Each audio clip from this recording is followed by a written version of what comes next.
Well, good afternoon, boys and germs. I'm sorry, boys and girls. We've left our friend Mark, and he seems to be in a bit of a pickle.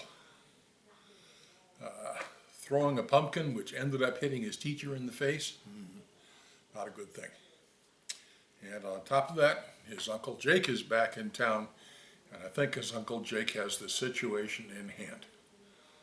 Let's see what happens with our young friend, shall we? This is chapter 4 to Mark's mission, and it's entitled My Problems. Uncle Jake is definitely back for the summer. He woke me up this morning at 0:30. That's a military expression. It means really, really, really early. And we went down to the garage and did a workout. I must admit it is a lot more fun working out with Uncle Jake now that I am stronger. We did pull-ups, push-ups, sit-ups, and jumping jacks.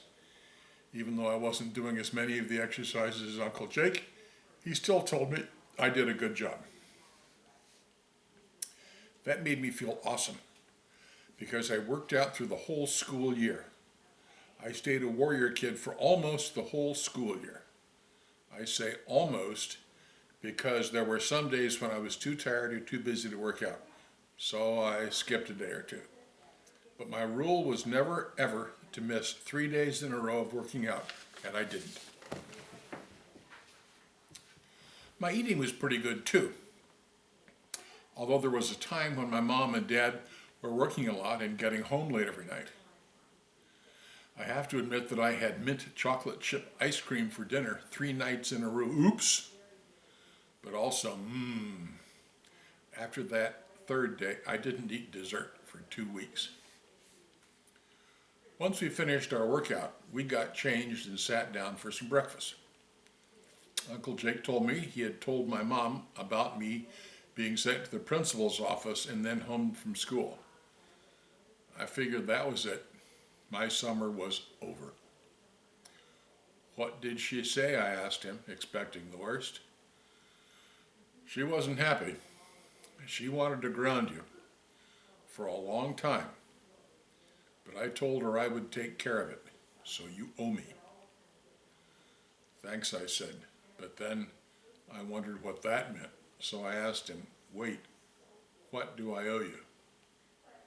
Well, I told her about some of these problems you're having, and I told her I would make sure they got fixed. Yeah, I thought to myself, now I'm set. Uncle Jake is going to fix everything. He will get me out of that stupid camp, teach me how to deal with teach me how to deal with Nathan, get out of the jiu-jitsu tournament, and buy me a new bike. Thanks, Uncle Jake, I said. I knew you would fix everything. But he didn't say you're welcome or no problem or anything. Instead, he just sat there and looked at me. After a minute, he said, I'm not going to fix anything. You are. I should have known there was going to be a catch. And I was right. There it was. And it didn't make any sense. Uncle Jake, I can't fix these problems. Nathan is mean, and there's nothing I can do about that. My mother already signed me up for the camp, and she said I have to go. And I can't get a new bike because I have no money. And my jiu-jitsu instructor is making me do the tournament. So even though I would love to solve these problems, I can't because the problems aren't mine. Uncle Jake listened and nodded his head as if he already knew everything that I was saying. Then he spoke. Actually, the problems are yours. In fact, you are the problem. We aren't going to change the problems. We're going to change your attitude. This made no sense to me at all. These problems weren't my fault. I didn't have any idea how my attitude was going to change them. So I asked Uncle Jake very bluntly, how can my attitude get me a new bike? How can my attitude get me out of summer camp? How can my attitude make Nathan a nice person? And how can my attitude get me out of the jiu-jitsu tournament? Uncle Jake took a breath before he spoke. Well, Mark, your attitude actually changes everything, especially things that you don't think you can change. Look at how you are blaming everyone else for your problems. If you don't think the problems are yours, how can you solve them? But how can, I started to say, you can't.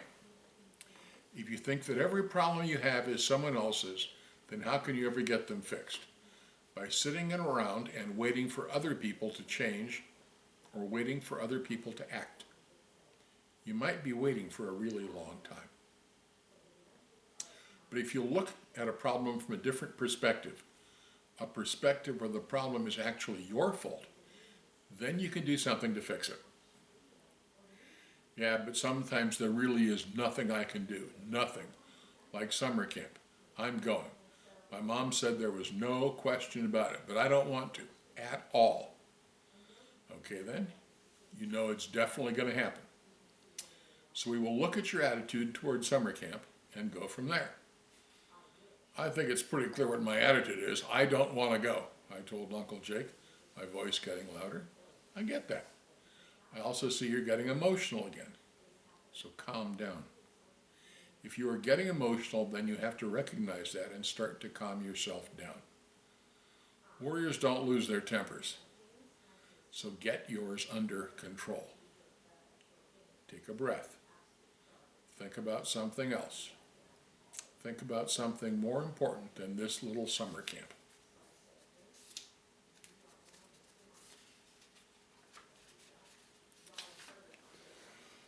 It's not little to me. It's my whole summer, I told Uncle Jake, trying to stay calm, but not really doing a good job of it. I get that. I get that all these things seem like big, horrible problems to you, and that's okay. I get it. But warriors have to deal with problems all the time on the battlefield, and they can't just sit around and wait for someone else to fix them. They have to, pardon me, they have to fix the problems themselves. And you have to fix these problems because no one else is going to fix them for you. And the number one thing you're going to do to get these problems fixed is to fix your attitude. Understand? I didn't know what to say because I actually didn't understand, so I told him, not really. Well, you will understand, Mark. You will. Well, that's the end of chapter 4.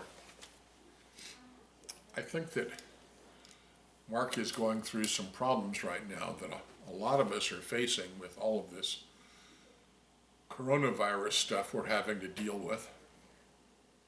And some of us are missing our friends, and we're missing the things we used to do all the time. We're missing going to school. Some of us are probably even missing our teacher. But I think that the important thing is to realize, first of all, this is a temporary thing. It's going to go away. And secondarily, your friends will still be there for you when you get back out of school. Just remember that the best friends, the very best friends you have in this life are your parents. Your mom and your dad will never, ever stop loving you. And you need to keep that in mind. And you need to help them, because sometimes it's hard dealing with a kid who's stuck in the house too and would really rather be someplace else and is being a little fussy. So I would ask maybe that you kind of take it easy on your folks. Okay, well, that's enough preaching for one day.